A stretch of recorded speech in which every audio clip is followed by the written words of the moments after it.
أشهد أن لا إله إلا الله وحده لا شريك له وأشهد أن محمدا عبده ورسوله أما بعد فأعوذ بالله من الشيطان الرجيم بسم الله الرحمن الرحيم الحمد لله رب العالمين الرحمن الرحيم مالك يوم الدين إياك نعبد وإياك نستعين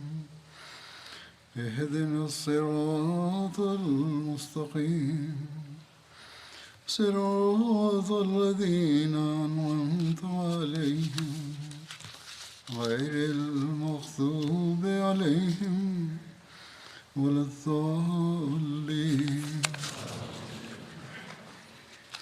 لن تنالوا البر حتى تنفقوا مما تحبون وما تنفقوا من شيء فإن الله به عليم.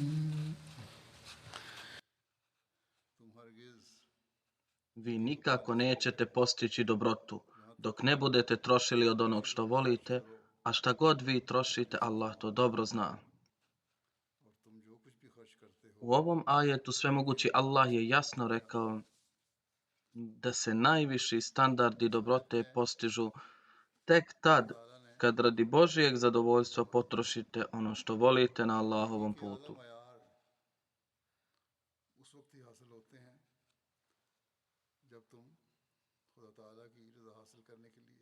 Objašnjavajući ovo, obećani Mesija alejhiselam je na jednom mjestu rekao: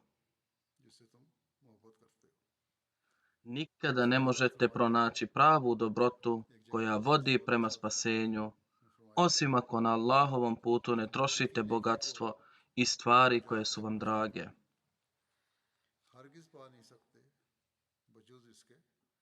Dalje obećani Mesija alejhiselam kaže: čovjek ne treba biti zaljubljen u bogatstvo. Svemogući Allah kaže: لن تنالوا البر حتى تنفقوا مما تحبون. Vi nikako nećete postići dobrotu dok ne budete trošili od onog što volite. Dalje je rekao da niko ne može tvrditi da čini dobro trošeći beskorisne i bezvrijedne stvari. Put dobrote je tijesan, zato imajte na umu da niko ne može ući u njega trošeći beskorisne stvari. To jest, na vratima ove dobrote, jer ajet je jasan.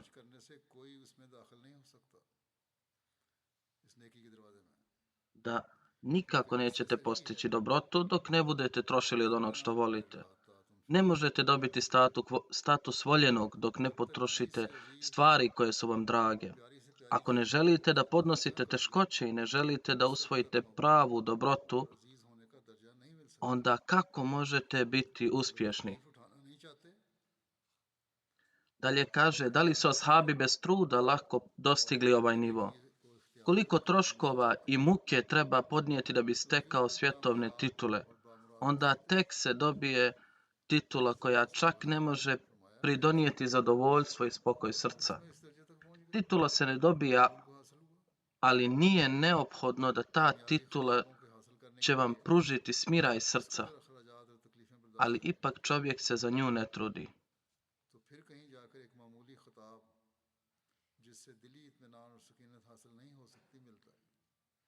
Zamislite onda da su ashabi tako lako dobili titulu Razija Allahu anhu, koja je znak utjehe srcu i zadovoljstvu srca i zadovoljstvo gospodara.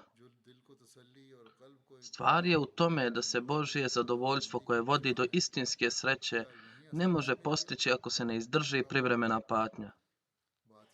Niko ne može prevariti Allaha. Blago onima koji ne mare za patnju radi Božijeg zadovoljstva, jer svjetlost vječne sreće i vječnog mira dolazi vjerniku nakon ove privremene patnje. Dakle, ovo je suština shvatanja trošenja imetka koje je obećani Mesija a.s. koje on želi da stvori kod nas prema riječima uzvišenog Allaha, i ovo je velika blagodat uzvišenog Allaha na džematu i naklono svakom Ahmedi muslimanu koji to razumije i ponudio je svoje bogatstvo da ga potroši na putu vjere.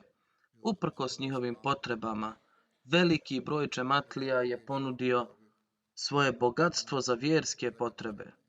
Postoje hiljade primjera ljudi koji ostavljaju po strani svoje potrebe i podnose finansijsko žrtvovanje za vjerske potrebe. और उसने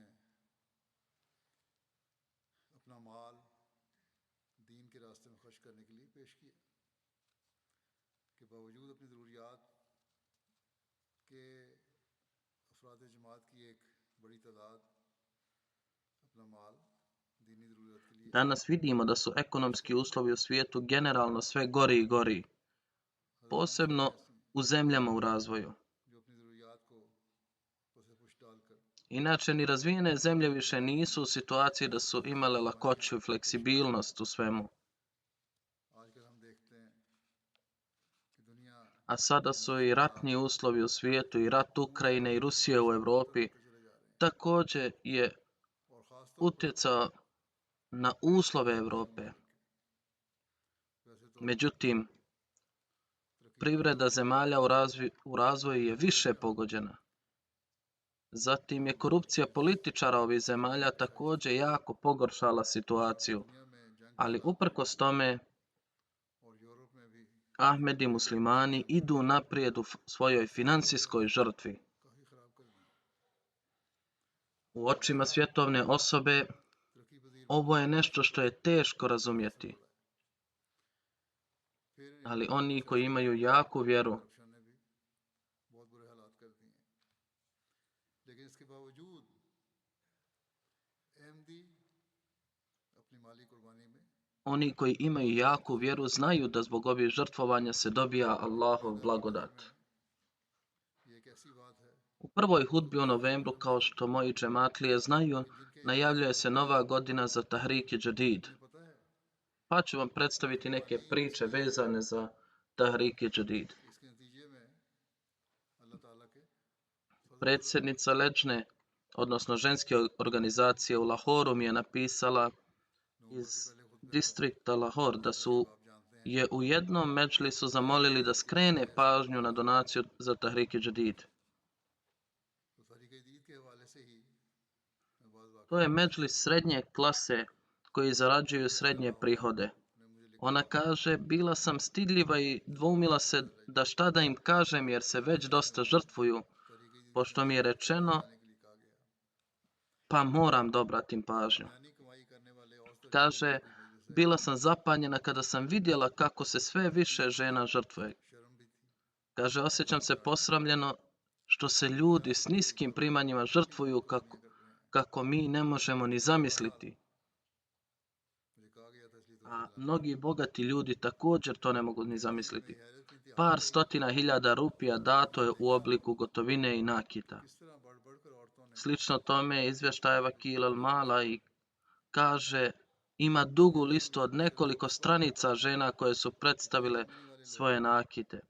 इस तरह कुर्बानी Kada je Hazreti Muslih Maud radijallahu anhu objavio और बहुत सारे अमीर भी सोच नहीं सकते Tahrik-i Jadid नकद और formu i jedan od zahtjeva koji je postavio u to vrijeme bio u vezi sa žrtvovanjem žena. एक लंबी Jedan od tih zahtjeva je bilo da ne prave nakite ili da manje prave i tako mogu da se žrtvuju. मुस्लिम आओ Vjerujem da izbjegavati pravljenje nakita je veće žrtvovanje nego nuđenje napravljenog nakita. और उस वक्त जो मुतालबात रखे थे उनमें से एक औरतों की कुर्बानी के ताल्लुक में Veoma je teško dati ono što je pred nama. Tako su Ahmedi žene dale ovu žrtvu i tada, a daju je i danas na inicijativu Hazreti Muslih Mauda. देना जो बना बनाया Ne samo u jednoj zemlji, već i u ovim zapadnim zemljama ima žena koje poklanjaju svoj nakit, čak sav nakit za članarinu.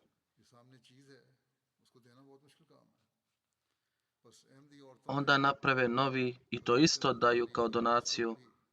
Jer kao što je rekao obećani Mesija alejhi selam, ako žele da dobiju večnu sreću, koja se ne može dobiti bez žrtvovanja. To se ne može uraditi bez žrtvovanja. Zatim ima siromašnih koji daju članarinu čak i po cijenu gladovanja. A ima mnogo takvih da im Allah odmah daje blagoslov i daje im više od ove donacije na način da se i oni sami čude.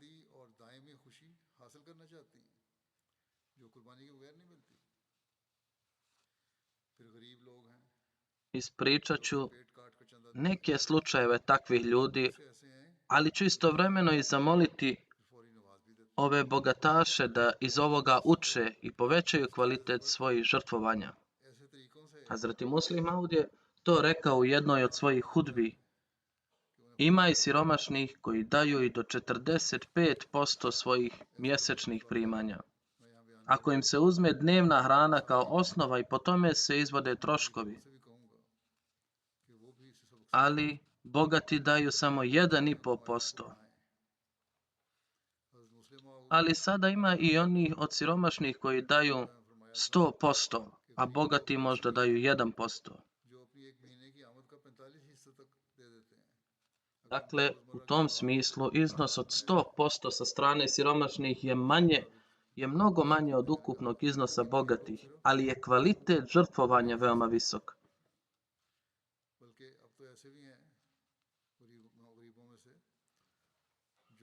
Tako da u tom smislu prosperitetni ljudi bi trebali razmišljati o svom stanju. Zapamtite da Allah nikome ne ostaje dužan, kao što je Allah rekao na drugom mjestu u časnom Kur'anu da daje množenjem 700 puta ili čak i više. U svakom slučaju, kao što sam rekao, navešću nekoliko primjera žrtvovanja koja ću predstaviti. Ovi primjeri su zapravo pokazatelji duha njihovih imena i žrtvovanja također. I ta žrtvovanja također otkriju kako Allahova milost se odmah vidi na njima.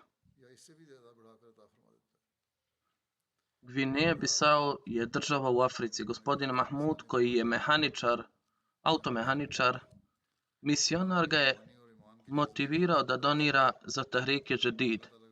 Pa je izvadio sav novac koji je imao u džepu, a to je bilo oko njihovih 10.000 franaka.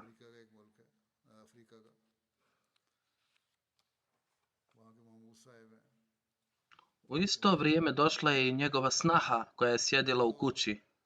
Ona je tražila novac za namirnice. Mahmud sahib je namjeravao platiti sav taj novac za Tahrik Jadid, a sav novac je platio i rekao svojoj snahi da bude strpljiva.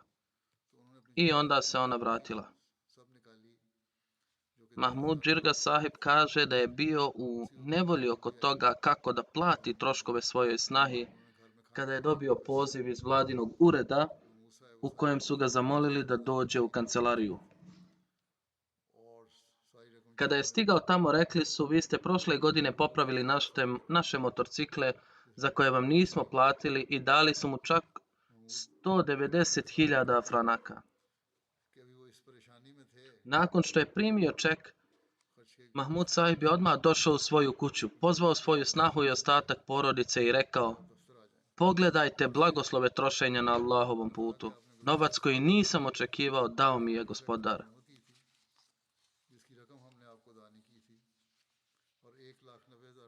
Imam iz Fidžija piše da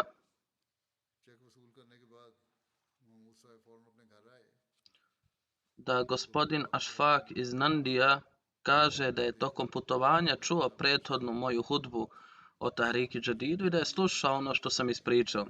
Kaže da su ovi događaji imali veliki utjecaj na njega i dok je vozio, pozvao je sekretara Tahrike Jadida da udvostruči njegovu donaciju u Tahrike Jadid.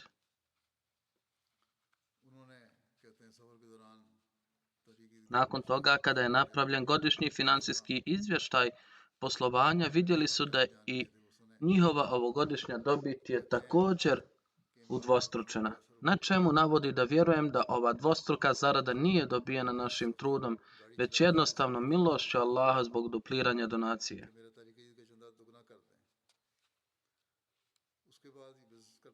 Misionar iz Moskve piše da je Ruslan Pakiko iz Kirgistana, koji već 14 godina boravi u Moskvi,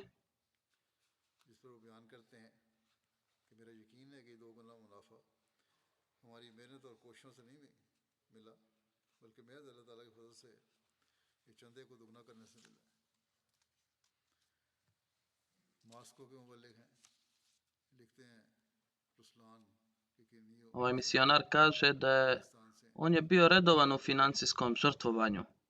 Prije otprilike godinu dana kada je čuo moju hudbu o financijskoj žrtvi, rekao je da je osjetio čar i kaže: veoma sam sretan što to čujem. A nakon toga je rekao: hoću da i ja budem uključen u to i budem među onim ljudima koji se žrtvuju. I nakon toga je počeo da šalje redovno 10% svojih dnevnih prihoda za članarinu.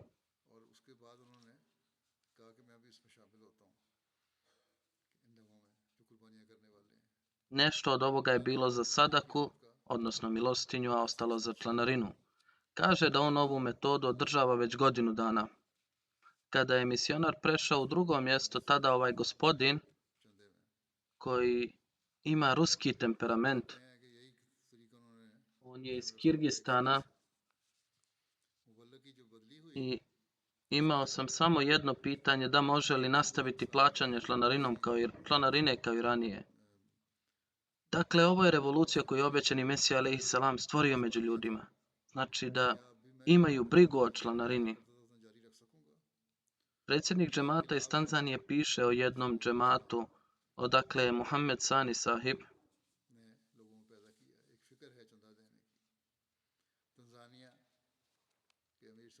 On je bio zaposlen u firmi u kojoj je radio i firma u kojoj je radio je pretrpjela financijski gubitak, pa je vlasnik rekao da će svim radnicima biti smanjena plata.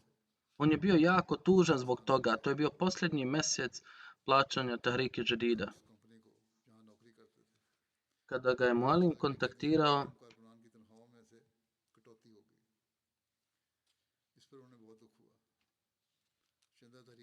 on nije izrazio svoju tešku situaciju, nego je svoje obećanje ispunio uz potpuno povjerenje uzvišenog Allaha. I on kaže da ga je sutradan njegov šef zvao da mu se neće odbiti plata, ali bila je smanjena plata ostalim kolegama, ali on je odbio punu platu. Ali on je dobio punu platu. On isto kaže da je razlog za ovo zapravo što sam izmirio Tahriki Jadid na vrijeme. Jedna starija gospođa koja je iz države Malavija, ona je iz distrikta Magući. I oni se tamo bave poljoprivredom. I ovo je jedini prihod za život. Prijavila se za Tahriki Jadid, ali nije mogla da to izmiri. Na kraju godine, kada su je podsjetili da ako neko još nije izmirio svoje obećanje, neka sad to plati. Kaže da jako se trudila i molila se da nađe posao kako bi ispunila obećanje. Uprkos naporima nije mogla da nađe posao. Jednog dana se vratila kući nakon što je klanjala ikindiju namaz u džamiji i dobila je vijest da ji je unuk poslao na dar 45.000 kvača, koja je njihova valuta. I ona je bila jako sretna. Odmah je otišla do Mualima i isplatila svoje obećanje i više puta zahvalila Allahu što joj je omogućio da ispuni svoje obećanje. Znači, siromašni ljudi također sa brigom plaćaju članarinu.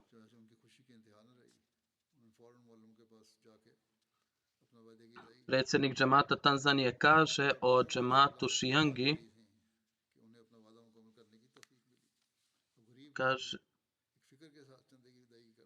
kaže da je gospođa Merijem imala poziv Mualima u vezi ostatka duga Tahriki Jadida. Ona kaže, tada sam imala samo 10.000 šilinga za osnovne namirnice, ali to sam uplatila za članarinu. Onda se desilo da mi je Allah vratio 100.000 šilinga istog dana. A ona kaže da ovo je zapravo blagoslov članarine. Gospodina Osman je Novi Ahmedi iz Gvineje Bisao. Bilo je mnogo ekonomskih poteškoća u njegovom životu. Šta god da je radio, nije imao uspjeha. Kaže da je bio jako zabrinut za to. Jednom prilikom spavanja u noću čuo je glas koji kaže: Osmane, trebaš da redovno plaćaš članarinu. Ujutro je Osman Sahib došao misionaru i ispričao svoj san, na šta mu je misionar ispričao Tahriki Džadidu i drugim donacijama. Nakon čega je Osman Sahib odmah dao doprinos za Tahriki Džadid. Napravio je listu svih svojih donacija i počeo redovno uplaćivati svoje donacije. Osman Sahib kaže da ga je Allah dželešanu blagoslovio u svakom poslu, otkako je počeo redovno uplaćivati sve svoje članarine i da su svi njegovi kućni problemi također nestali. Sada je njegovo čvrsto uvjerenje da su sve to blagoslovi Tahriki Džadida i drugih fondacija. Ovako Allah skrene pažnju čak i među novim članovima džemata. Allah to ne treba, ali on to čini samo da bi ih blagoslovio. Kapran Sahib imam iz Australije kaže da jedan mladić nije plaćao članarinu skoro 10 godina. Popričao sam sa njim oko blagoslova financijskog žrtvovanja i nakon toga počeo je plaćati članarinu i izmirio je Tahriki Džadid i Vakfi Džadid. Priča da je prošlo nekoliko dana i da je dobio poziv ovog mladića koji je rekao da je Allahovom milošću unapređen na poslu, što nikako nije očekivao, i rekao da je to samo zbog žrtvovanja na Allahovom putu. I rekao je: ja sam bio lijen 10 godina, ali nikad više neću biti lijen u pitanju čande.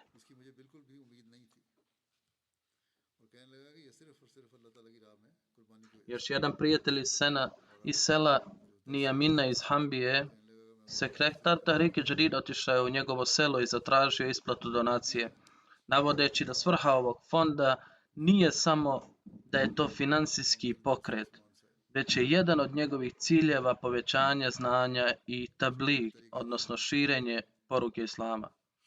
Ako ćete se pridružiti Tahriki Džadidu, nemojte samo misliti da je financijska donacija obavljena i da je posao završen. Osim toga, trebalo bi da se poveća svoje vjersko znanje i onda dođu na polje propovijedanja. Proteklih dana, kada sam uzeo zakletvu od Hudam Ensara, to isto imajte ispred sebe na umu. Za džemat je jako važno da budete u prvom redu tabliga. Nemojte misliti da smo svoju dužnost ispunili samo financijskim žrtvovanjem.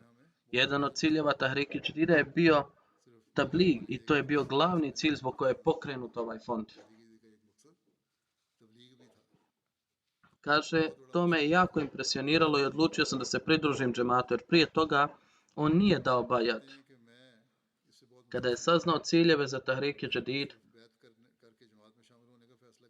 odlučio je da se pridruži džematu zaklevši se na vjernost i prijavio je svoje obećanje i odmah uplatio 150 dilasi za Tahriki Džadid. Kaže da je nakon uplate donacija osjećao čistu promjenu u sebi i širio je poruku Islama Ahmedijeta među Ahmedijama i neahmedijama, a sada također uplaćuje redovnu članarinu. Jedna žena iz Gambije piše da od kako sam počela plaćati članarinu osjećam pozitivnu promjenu u sebi i svojoj djeci i vidim da Allah brine o našim potrebama. Dobrota i žrtvovanje radi Allaha zapravo učini čovjeka nasljednikom Božjih blagodati. Gvineja Kanarke je država u Africi. Gospodin Kumara, lokalni imam, kaže da je posjetio jedno selo kako bi prikupio članarinu, to jest u selu u kojem je stacioniran. On se obratio supruzi jednog novog člana u vezi članarine na što je ta žena je odmah izvadila 5000 gvineja i podigla svoju ruku prema nebu i rekla: O Allahu, imam samo ovaj ukupan iznos koji dajem na tvom putu, zato ga prihvati. I uplatila je taj iznos za članarinu. Znači, ona je nova Ahmedi koja je iz udaljenog dijela Afrike. Lokalni imam kaže da mi je kada sam se vratio nakon obilaska sela, gospođa koja je uplatila članarinu od 5000 gvineja s velikom radošću počela govoriti da kako joj današnja trgovina sa Allahom je donijela mnogo dobitka. Ona kaže da mi je nakon što si otišao, uzvišeni Allah preko rođaka poslao 80.000 gvinejskih franaka, što je mnogo više od mog žrtvovanja.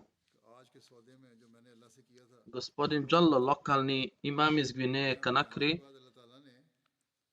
kaže da je tokom obilježavanja Tahrike Jadida Mualim došao u jedno selo u Kontaji da prikupi članarinu.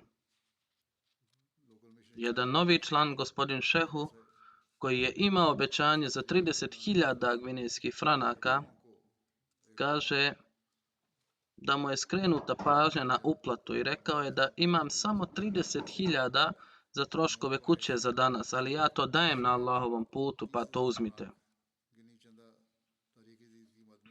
Sutradan je gospodin veoma uzbuđen zvao Mualima i rekao da je Allah prihvatio njegovo žrtvovanje. Kaže, nekoliko sati nakon plaćanja članarine, sin mu je poslao 300.000 gvineja za kućne troškove. Navodi da je Allah nakon ovog incidenta dosta ojačao moju vjeru.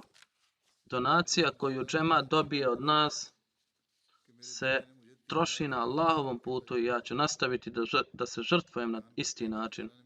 On je također bio zadovoljan da je ono što je Allah blagoslovio, jer je novac potrošen na ispravan put i novac nije bačen.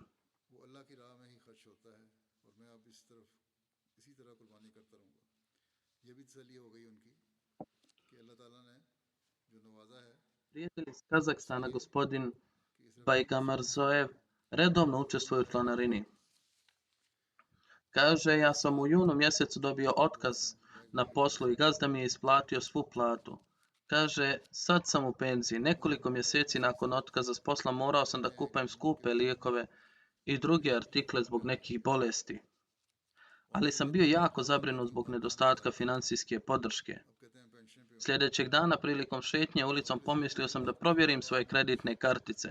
Znao sam da će moja kreditna kartica biti bez ičega i da neću imati novca na njoj, ali sam ipak odlučio provjeriti. Kada sam provjerio, bio sam iznenađen jer je kartica sadržala 190.000 lokalne valute.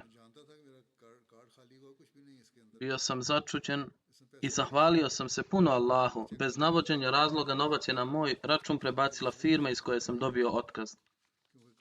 Navodi da je nazvao firmu i saznao razlog i ustanovilo se da je vlasnik firme ovaj novac poslao na poklon zbog njegovog poštenja i istinitosti. Kaže da je sve ovo rezultat redovnosti u fondacijama Tahrike Jadida i Vakfi Jadida. Prijatelj iz Malezije, gospodin Vikra, kaže, moje lično iskustvo je da sam između 2016. i 2017. obećao 1000 ringita za Tahrike Jadid. U to vrijeme nisam bio u mogućnosti da platim zbog svoje financijske situacije koja je u to vrijeme bila zaista teška i nije bilo posla. Bio sam zabrinut, ali sam se nadao da će obećanje biti u potpunosti isplaćeno, ali nisam mogao ni da prikupim novac. Ja sam samo molio Allaha da ako je moja namjera istinita i da je džemat zaista istinit, onda će Allah sigurno olakšati stvari.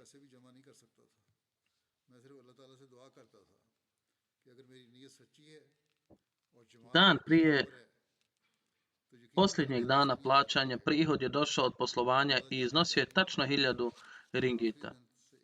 Bez razmišljanja otišao sam u kuću sekretara financija i platio mu 1000 ringita. Od ovog događaja potpuno vjerujem u ovaj džemat i da će ako su naše namjere iskrene za razvoj džemata i islama, onda Allah dželešanu sigurno učiniti stvari izuzetno lakim. Dakle, ovo je vrsta razmišljanja koju imaju Ahmedi koji žive u svakoj zemlji svijeta. Iako je razmak hiljadama milja između njih, ali Allah jača vjeru na ovaj način i objavljuje im istinu džemata i jača njihovu vjeru. Prijatelj iz Njemačke kaže da kada se financijska situacija moje firme pogoršala, bilo nam je skraćeno radno vrijeme, što je smanjilo moja primanja.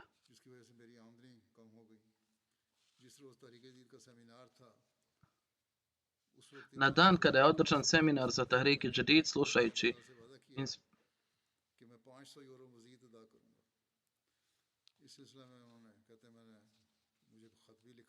Na dan kad je održan seminar Tahrik Jadida, slušajući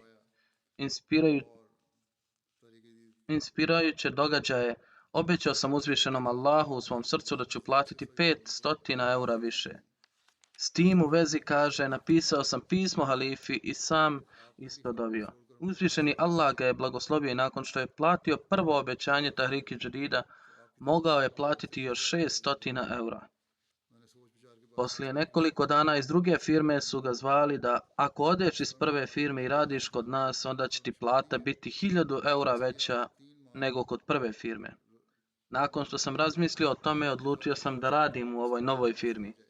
Vlasnik ove firme je rekao, pošto ste napustili staru firmu, dobit ćete redovni bonus od 2000 eura naredna 3 mjeseca u 3 rate. I rekao je da će u petak, subota i nedjelja biti slobodni. Tako je Allahovom milošću kao rezultat dodatne žrtve za Tahrik Jadid povećana ne samo moja plata, već je i napravljen i stalni dogovor za klanjanje namaza petkom. Imam iz obale Slonovače piše da je organizovao akciju prikupljanja članarine Tahrik Jadida u selu Poliso. Jedan starac koji je bio jako siromašan i po njegovom materijalnom stanju mislili smo da ako da 200 ili 300 franaka, to će biti velika stvar. Taj čovjek je ustao i otišao kući. Ne samo da je donio novac za članarinu, već je doveo sina sa sobom da uplati članarinu. Tako je on platio 2000 franaka, što je bilo previše u skladu njegovih mogućnosti, i njegov sin je također platio 500 franaka. Ovo je duh žrtvovanja radi vjere nad ljubavlju prema bogatstvu. Senegal je još jedna država u Africi. Muallim kaže da Muhammad Anđaj je siromašan, ali iskren Ahmedi. Žena mu je bila bolesna. Troškovi lijekova koje je ljekar propisao bili su 15.000 franaka koje on nije imao. Otišao je kod prijatelja da uzme pozajmicu i pozajmio od njega. U isto vrijeme nastupalo je vrijeme za namaz. Došao je u džematski centar da obavi namaz i pričao sa muallimom oko zdravlja svoje žene, ali nije rekao sve detalje.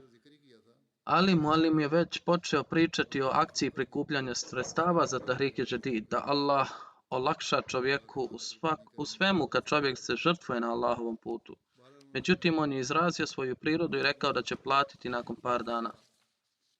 Rekao je da u ovom trenutku uzeo sam pozajmicu da kupim lijekove za svoju ženu.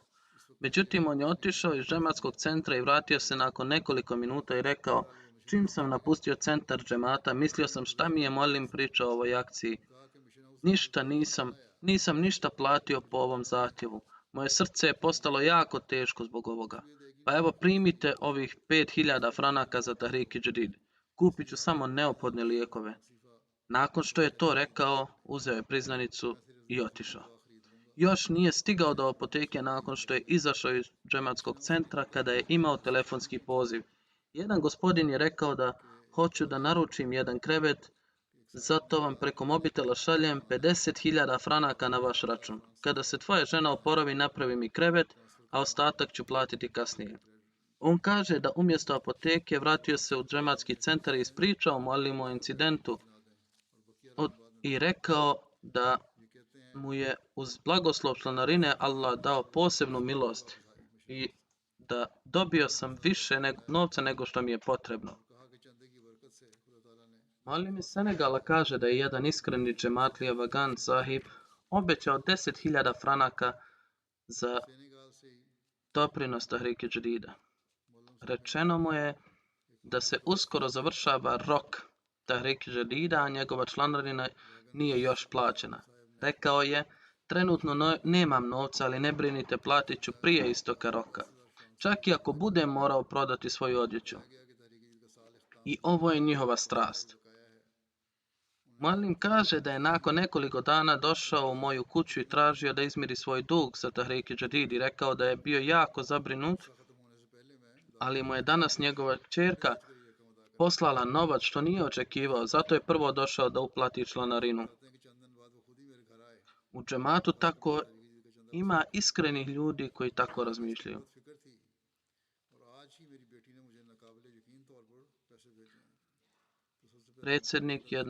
Predsjednik Nigerije kaže da žena jednog muallima je domaćica koja nema svoju ličnu zaradu. Muallim sahib je bio platio za nju Tahrik Jadid. Kada je njegova žena saznala za to, rekla je da će ove godine platiti svoj doprinos i prijavila svoje obećanje od 8.000 seifa. Njen muž muallim je rekao: kako ćeš platiti? Rekla je: sigurna sam da će uzvišeni Allah prihvatiti moju žrtvu. I stvarno tako se desilo. Nakon nekoliko dana jedna komšinica je došla kod nje i rekla: ako znaš da siješ, sašij mi odjeću, i također dala je 3.000 seifa kao avans, što je ona odmah platila za Tahrik Jadid.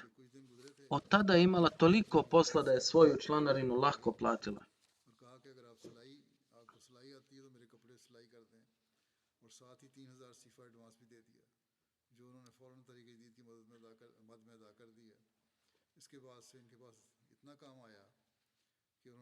Žene su pisale Muslim Maudu kada je krenuo Tahrik Jadid da je on danas rekao da damo 5 rupija ili 10 rupija, ali ne možemo dati ovaj iznos odjednom. Možemo li platiti po rupiju ili 2, pa dozvoli nam da damo mjesečno.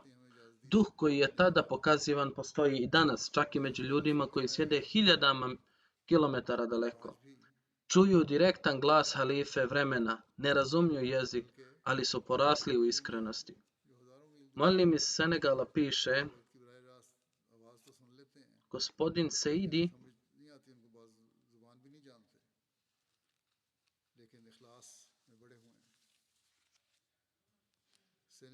iz džemata Tambakunda, koji ima svoje stado krava i ovaca, pozvao ga je i pitao ga šta je Tahrik Jadid.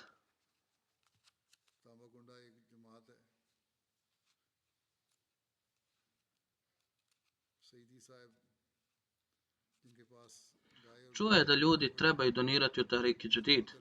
Muallim sahib mu je detaljno objasnio Tahrik Jadidu i također mu je rekao da se ovih dana vodi akcija Tahrik Jadida. Muallim kaže da je otac tog čovjeka bio veoma bogat čovjek, ali je bio slab u zekatu i na trošenju vremena na Allahovom putu, ali je pazio hodže. Nakon smrti njegovog oca mnoge životinje su došle u njegov dio nasljedstva, ali čak ni on nije obratio pažnju na trošenje na Allahovom putu. Kada mu je Muallim sahib skrenuo pažnju na zekat i druge donacije, donirao je 1 kravu i 2 ovce i rekao da je 1 ovca za Tahrik Jadid. 7 dana nakon toga usnio je san da se među životinjama širi neka vrsta epidemije zbog kojeg iz tijela teče voda i životinje umiru. Pošto je i sam vlasnik velikog stada, on je u snu mislio da su tu i njegove životinje i molio se u snu da Allah zaštiti njegove životinje. U snu je čuo glasan glas na kojem je u prvom redu pisalo da će tvoje životinje biti sigurne zbog Tahrik Jadida. U međuvremenu je vidio papir na kojem u prvom redu je pisalo Bismillahirrahmanirrahim i njegovo ime. On se probudio, zvao je muallima i ispričao mu svoj san. Muallim mu je rekao: pročitajte gornji red priznanice koja vam je data. Piše Bismillahirrahmanirrahim i vaše ime je također napisano ispod. Osim toga, nije mogao ništa pročitati, a onda je u nastavku bilo pisano oko članarine Tahrik Jadida. U svakom slučaju kaže da kada sam vidio taj račun i sjetio se sna, ovaj događaj je izazvao povećanje moje vjere. Allah upućuje na čudan način. Muallim Šijanga iz Tanzanije piše da je jedan Ahmedi starješina Ramzan sahib, novi član džemata, napisao obećanje visokog iznota za Tahrik-i Jadid Čandu. Živeo je od poljoprivrede i zbog nedostatka kiše mnogi farmeri nisu mogli dobiti dobru žetvu. Ramzan sahib je rekao da je uvijek bio zabrinut kako će ispuniti svoje obećanje za Tahrik-i Jadid. Kaže, jednog dana bio sam zabrinut oko toga i međutim dobio sam poziv od jednog rođaka koji mi se dugo nije javljao. Nazvao me i rekao da ti šaljem nešto novca da kupiš hranu za svoj dom.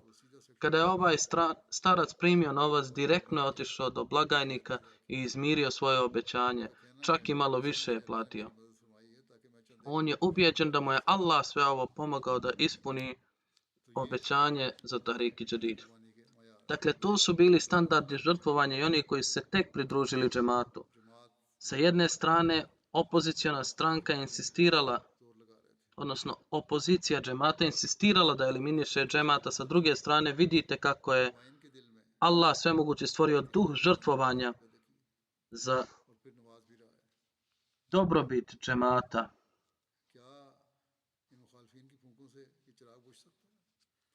U srcu novih džematlija i kako ih Allah nagrađuje.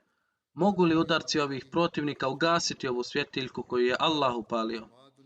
Trudite se koliko god želite. Neuspjeh i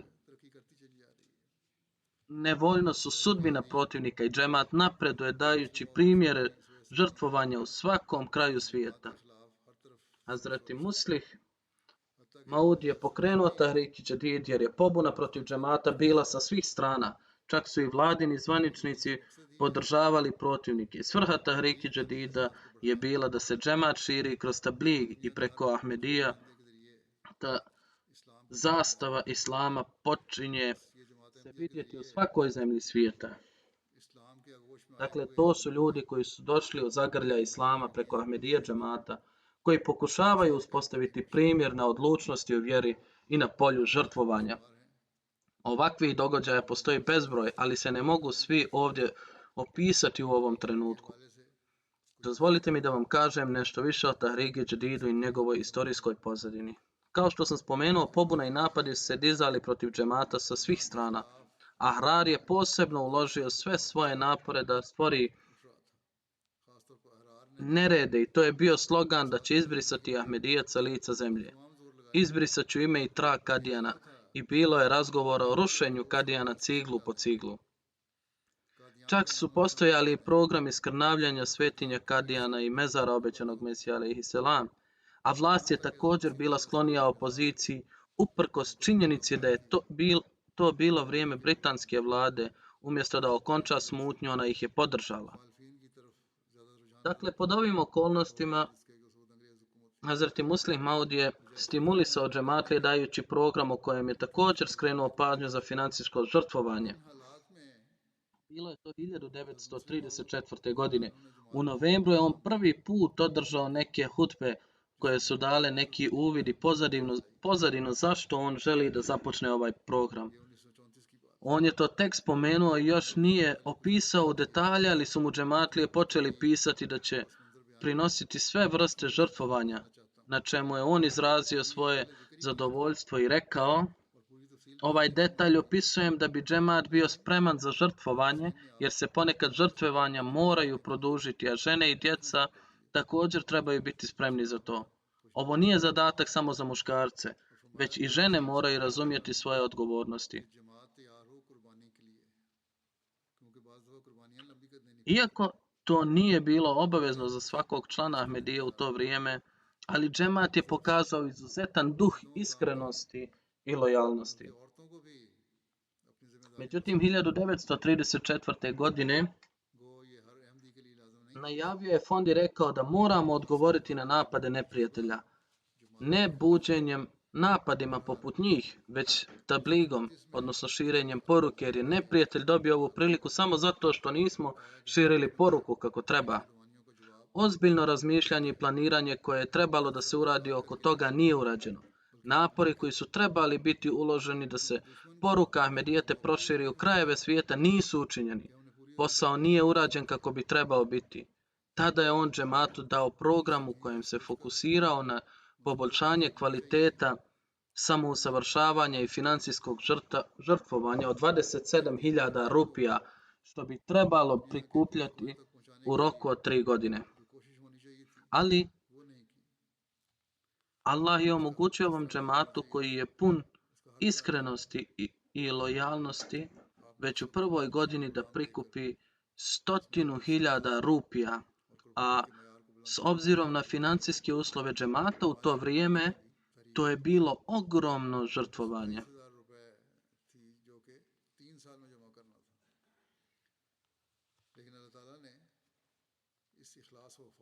Tada su žrtvovali čak i zadnji dinar iz svog džepa. Tada ljudi su gladovali, ali uspostavili su visok nivo žrtvovanja što je Allah prihvatio. I zbog toga je otvarao izvanredni način širenja poruke širom svijeta i ta žrtvovanja nisu bila ograničena samo na njih, već i danas vidimo takve primjere kao i u ovim događajima koje sam opisao. Međutim, kako su ovi ljudi dali financijska žrtvovanja, također su posvetili svoje živote za vjeru. Išli su da prenose poruke u daleke zemlje i neki su morali da podnesu teškoće zatvora. Hazreti Muslim Maud je prvobitno produžio ovu šemu na 10 godina, odnosno od 3 do 10 godina. Onda je nakon završenih 10 godina, uvidjevši njegove srećne rezultate i poželji više žrtvovanja, produžio dalje. A onda je ovo postao stalna šema. Danas sve što mi svjedočimo slike Allahove podrške i blagodati, to je samo rezultat žrtvovanja ovih ranijih ljudi koje je Allah dželešanuhu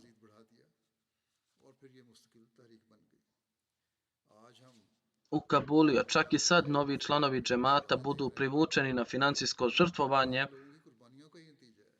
i u ovom pokretu kroz snove kao što sam opisao u događajima. Generacija ovih ranijih žrtvovanja treba da pamte žrtvovanje svojih predaka.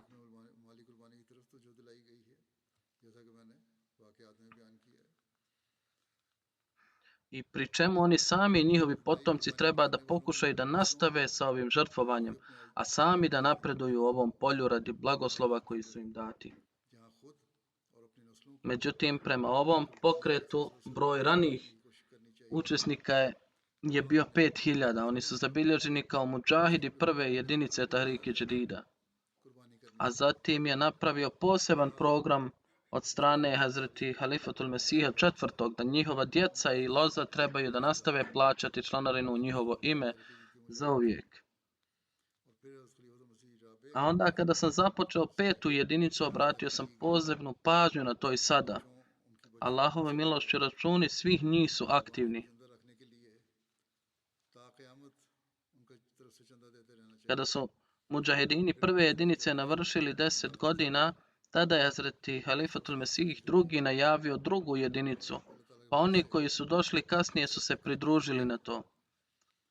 A on je odredio njen period na 19 godina i rekao da će u budućnosti na navršetku svake 19. godine nova jedinica će se dalje nastaviti. Znači jedna jedinica će trajati do 19 godina, a zatim će početi sljedeći.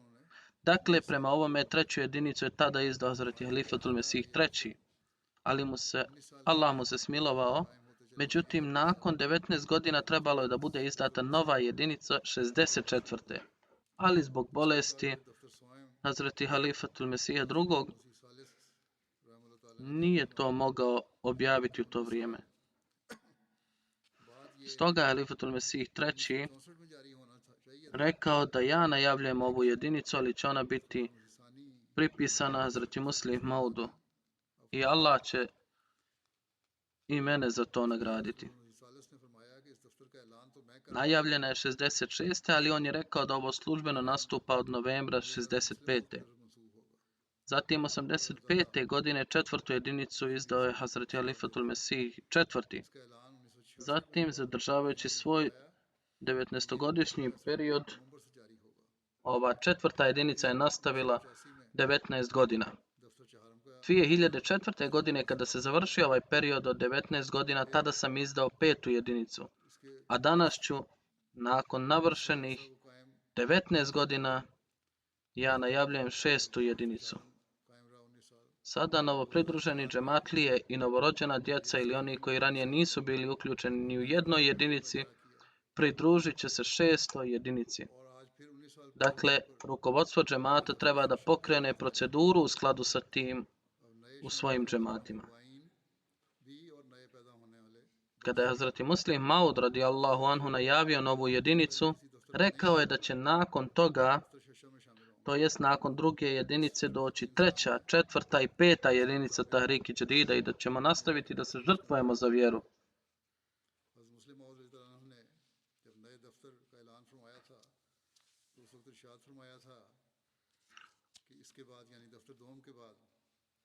Onog dana kada budemo odustali od borbe za vjeru i dana kada se među nama budu rodili ljudi koji će reći prošlo 1., 2., 3., 4., 5., 6. i 7. razdoblje, koliko ćemo još nastaviti sa ovakvim žrtvovanjem.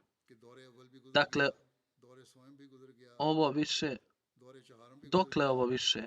Hazreti Muslim Maud kaže da će ti ljudi priznati da je sada njihova duhovnost postala hladna i da je njihova vjera oslabila. Nadamo se da doba Tahriki Džadida će biti neograničeno i kao što se ne računaju zvijezde na nebu, tako se neće moći računati ni doba Tahriki Džadida. Baš kao što je Allah dželešanuhu rekao Hazreti Ibrahimu, tvoje potomstvo se neće moći brojati kao što je njihovo potomstvo odradilo mnogo vjerskog posla. Isti je slučaj sa Tahriki Džadidom, budući da Tahriki Džadid nije skup ljudi, već skup sredstava žrtvovanja za vjeru.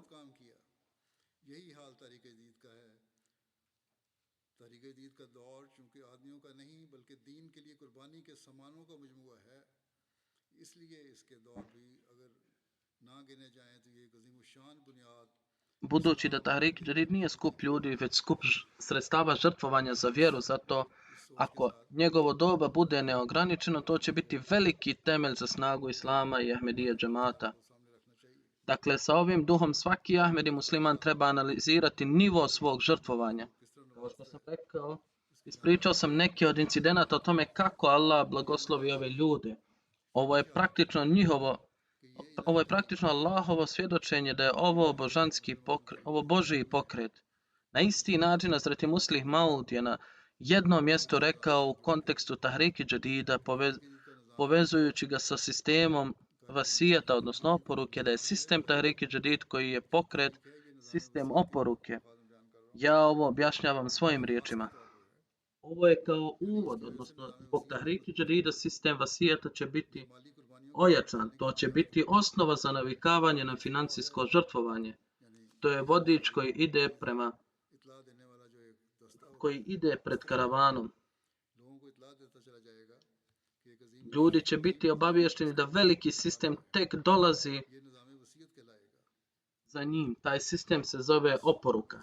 Dakle, kao što sam rekao 2005. godine, dok sam se zalagao za uključivanje u sistem oporuke, da sistem halifata je usko povezan sa sistemom oporuke.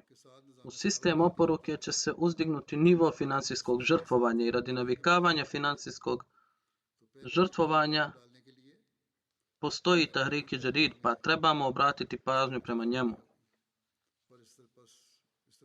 A zato obratite pažnju prema ovome.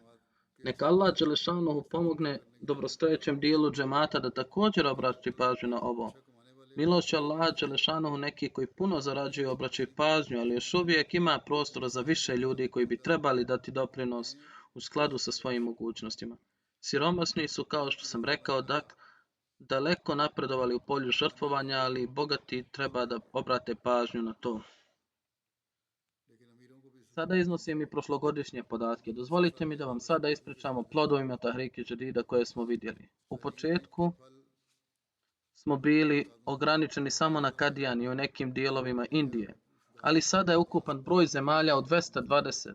Ukupan broj džamija u 220 zemalja svijeta više od 9300. Broj džematskih centara je preko 3400. I sada se grade mnoge džamije, grade se desetine džamija, grade se i džematske kuće. Broj imama i mualima u svijetu je oko 5000. Još uvijek raste.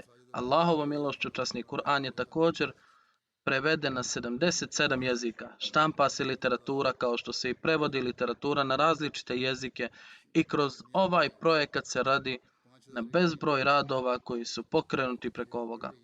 Iako su i ostale donacije uključene u ovo, ali Tahrik Jadid ima veliku ulogu. Allahovom milošću sada najavljujem novu godinu. 89. godina Tahrik Jadida je završena 31. oktobra i sada ulazimo u 90. godinu. Ove godine milošću uzvišenog Allaha, džemat je mogao prinijeti žrtvu od 17,20 miliona funti.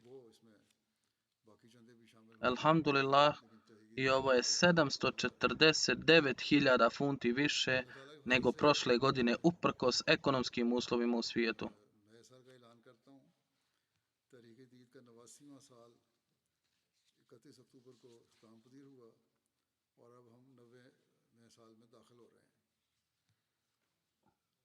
Ovog puta džemat Njemačka je na prvom mjestu među džematlijama širom svijeta i zadržala je svoju čast.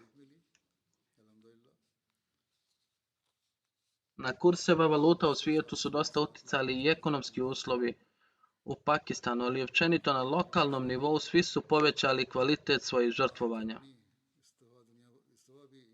Osim Pakistana, Njemačka je prva pozicija među 10. Njemačka je, kao što rekao, apsolutno prva iznad svih ostalih. Njemačka je na prvom mjestu, slijedi Velika Britanija, pa Kanada, sada je došla na 3. mjesto. Sjedinjene države su se pomjerile na 4. mjesto, džemat Bliskog istoka je na 5. mjestu, Indija na 6., Australija na 7., a Indonezija na 8. mjestu. Na 9. mjestu je džemat sa Bliskog istoka, a na 10. Gana. I ovdje je valuta dosta devalvirala, ali je i pored toga Gana ove godine zadržala 10. poziciju.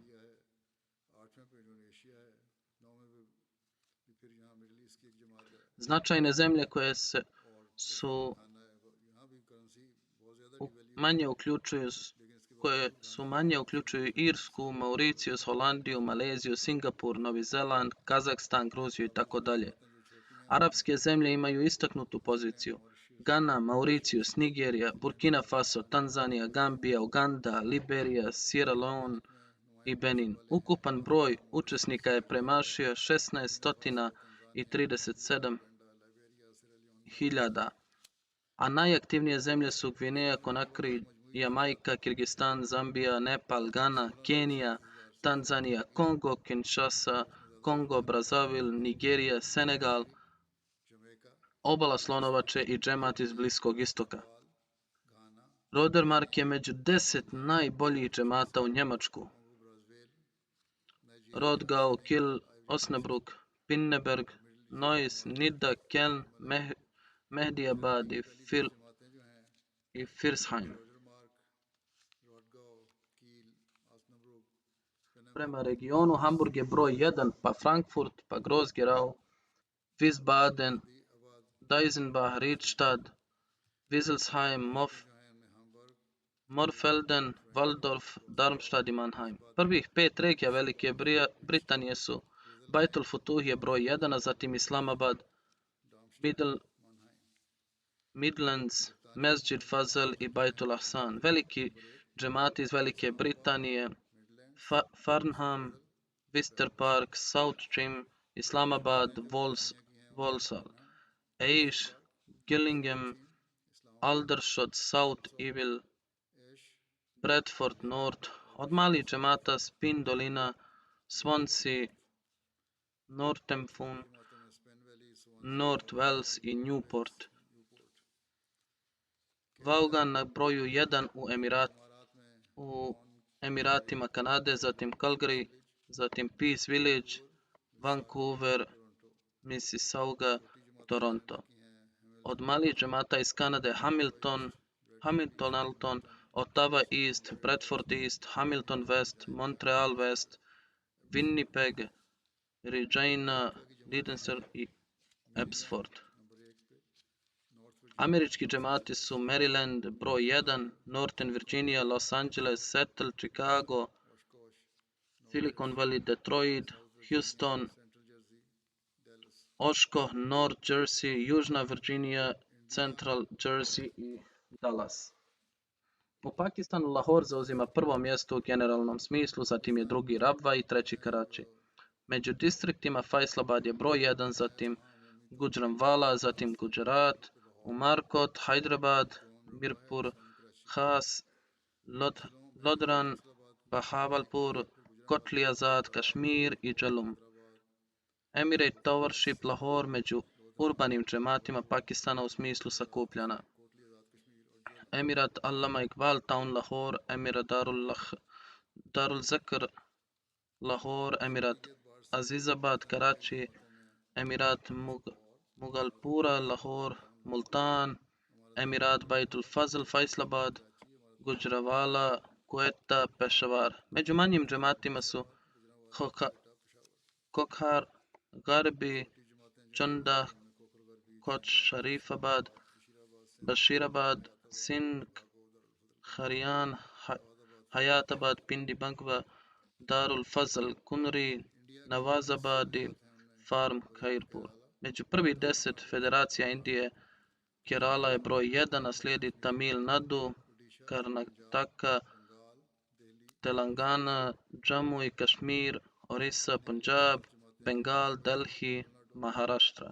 Prvih 10 džemata Coimbatore, Tamil Nadu, pa Kadian, pa Hyderabad, Calicut, Mancheri, Melapalam, Bangalore, Kolkata, Karulaj, Kerang. Prvih 10 australijskih džemata Melbourne, Langwarrin, Melbourne, Berwick, Marsden Park, Penrith, Perth, Adelaide West, Castle Hill, Brisbane, Logan, Istok i Parramatta, Melbourne, Cleat. Ovo je njihovih 10 džemata. Neka Allah blagoslovi imetak i živote svih ovih i neka ovi ljudi napreduju u žrtvovanju. Imajte u vašim dovama Palestince, nikada ih ne zaboravite. Žene i djeca melju se u mlinu ugnjetavanja, da im Allah podari brzo oslobađanje.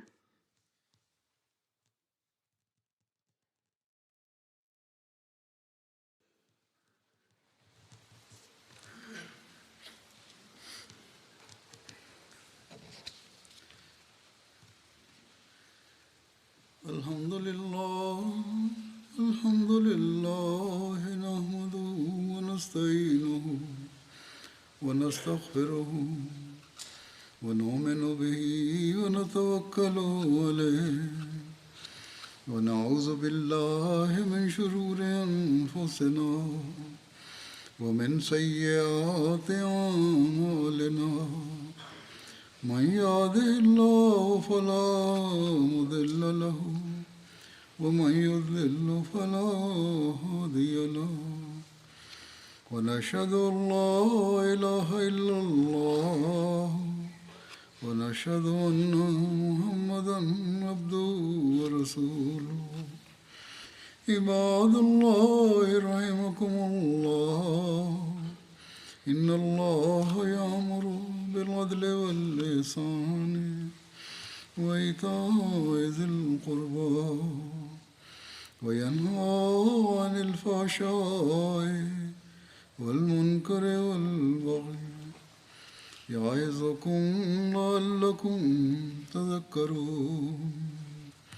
اذكروا الله يذكركم وادعوه يستجب لكم ولذكر الله أكبر.